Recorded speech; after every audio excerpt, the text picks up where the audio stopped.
ಈ ಟ್ರಂಪ್ನ ಹುಚ್ಚತನ ಯಾವ ರೀತಿ ಎಷ್ಟರ ಮಟ್ಟಿಗೆ ಇದೆ ಅಂತಂದ್ರೆ, ನಮ್ಮ ಜೊತೆಗೆ ಡೀಲ್ ಮಾಡ್ಕೊಳ್ಳಿಲ್ಲ ಅಂತಂದ್ರೆ ಯುದ್ಧ ಅನ್ನೋ ಅಷ್ಟರ ಮಟ್ಟಿಗೆ. ಈ ಟ್ರಂಪ್ನ ಈ ರೀತಿಯ ಹುಚ್ಚುತನವನ್ನ ಈಗ ಕಡಿಮೆ ಮಾಡಬೇಕಾಗಿದೆ. ಆ ಹುಚ್ಚನ್ನ ಬಿಡಿಸುವಂತ ಕೆಲಸ ಆಗಬೇಕಾಗಿದೆ.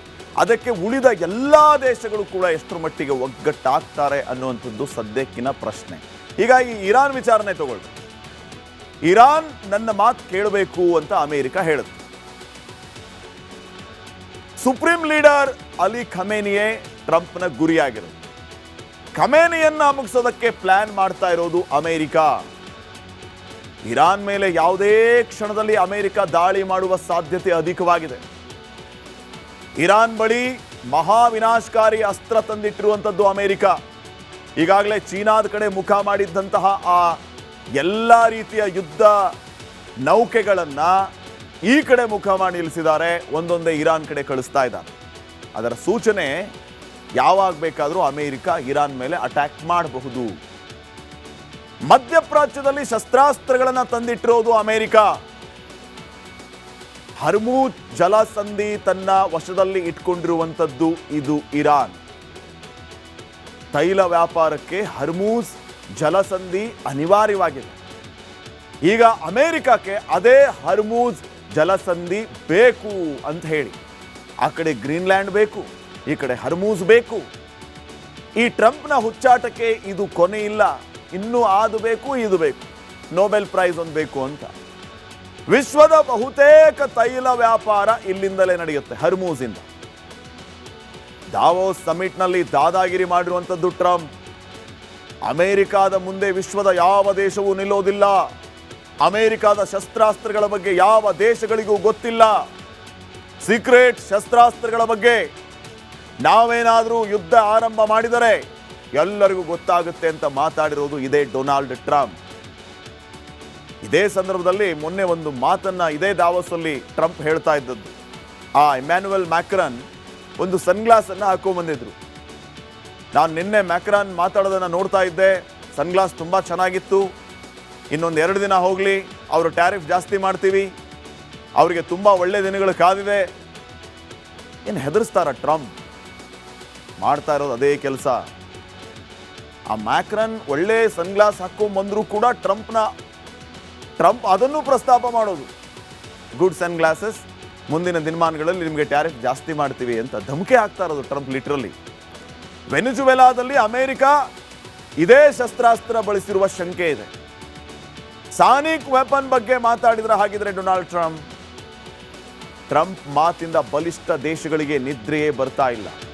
ಹೀಗಾಗಿ ಎಲ್ಲ ದೇಶಗಳು ಒಟ್ಟುಗೂಡಿ ಟ್ರಂಪ್ಗೆ ಬುದ್ಧಿ ಕಲಿಸ್ಬೇಕಲ್ಲ ಅನ್ನುವಂಥ ಲೆಕ್ಕಾಚಾರದಲ್ಲೂ ಇದ್ದಾರೆ. ನೋಡೋಣ ಮುಂದೆ ಯಾವ ರೀತಿ ಬುದ್ಧಿ ಕಲಿಸ್ತಾರೆ ಅಂತ ಹೇಳಿ. ಇನ್ನು ನೆಕ್ಸ್ಟ್,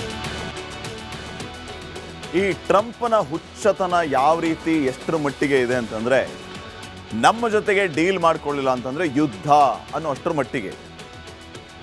ಈ ಟ್ರಂಪ್ನ ಈ ರೀತಿಯ ಹುಚ್ಚುತನವನ್ನ ಈಗ ಕಡಿಮೆ ಮಾಡಬೇಕಾಗಿದೆ. ಆ ಹುಚ್ಚನ್ನ ಬಿಡಿಸುವಂತ ಕೆಲಸ ಆಗಬೇಕಾಗಿದೆ.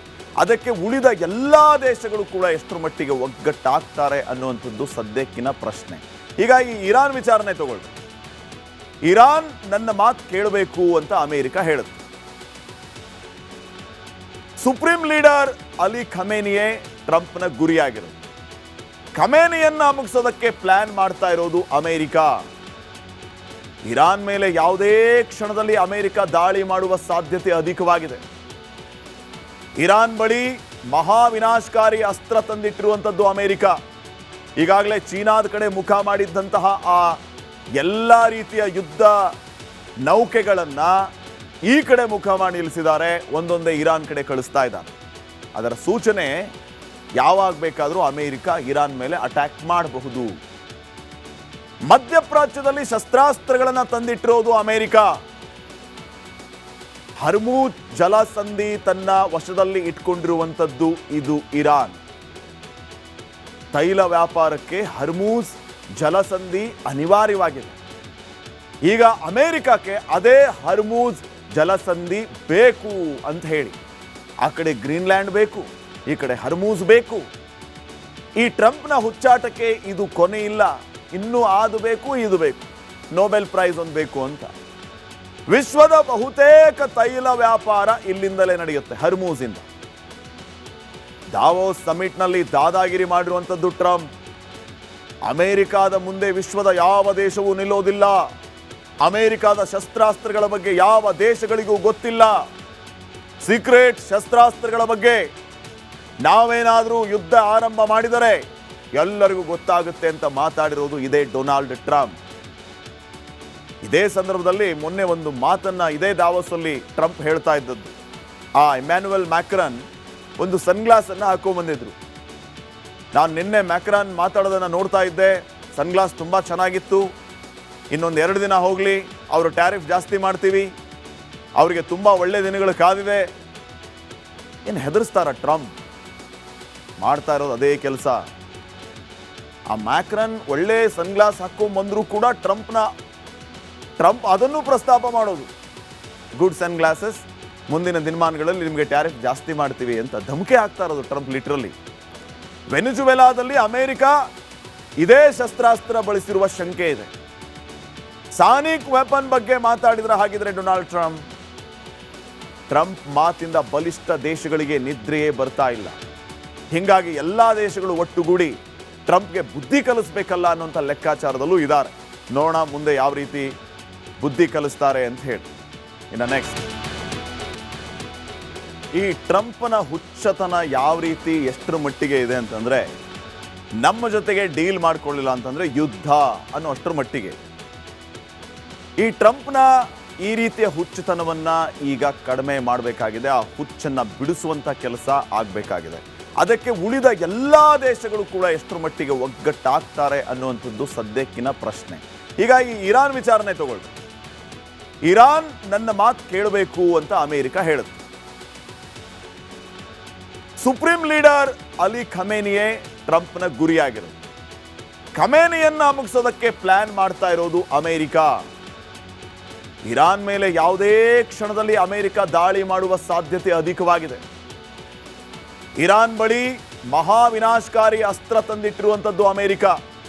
ಈಗಾಗಲೇ ಚೀನಾದ ಕಡೆ ಮುಖ ಮಾಡಿದ್ದಂತಹ ಆ ಎಲ್ಲ ರೀತಿಯ ಯುದ್ಧ ನೌಕೆಗಳನ್ನ ಈ ಕಡೆ ಮುಖ ಮಾಡಿ ನಿಲ್ಲಿಸಿದ್ದಾರೆ. ಒಂದೊಂದೇ ಇರಾನ್ ಕಡೆ ಕಳಿಸ್ತಾ ಇದ್ದಾರೆ. ಅದರ ಸೂಚನೆ ಯಾವಾಗ ಬೇಕಾದರೂ ಅಮೆರಿಕ ಇರಾನ್ ಮೇಲೆ ಅಟ್ಯಾಕ್ ಮಾಡಬಹುದು. ಮಧ್ಯಪ್ರಾಚ್ಯದಲ್ಲಿ ಶಸ್ತ್ರಾಸ್ತ್ರಗಳನ್ನ ತಂದಿಟ್ಟಿರೋದು ಅಮೆರಿಕ. ಹರ್ಮೂಜ್ ಜಲಸಂಧಿ ತನ್ನ ವಶದಲ್ಲಿ ಇಟ್ಕೊಂಡಿರುವಂಥದ್ದು ಇದು ಇರಾನ್. ತೈಲ ವ್ಯಾಪಾರಕ್ಕೆ ಹರ್ಮೂಜ್ ಜಲಸಂಧಿ ಅನಿವಾರ್ಯವಾಗಿದೆ. ಈಗ ಅಮೆರಿಕಕ್ಕೆ ಅದೇ ಹರ್ಮೂಜ್ ಜಲಸಂಧಿ ಬೇಕು ಅಂತ ಹೇಳಿ, ಆ ಕಡೆ ಗ್ರೀನ್ಲ್ಯಾಂಡ್ ಬೇಕು, ಈ ಕಡೆ ಹರ್ಮೂಜ್ ಬೇಕು. ಈ ಟ್ರಂಪ್ನ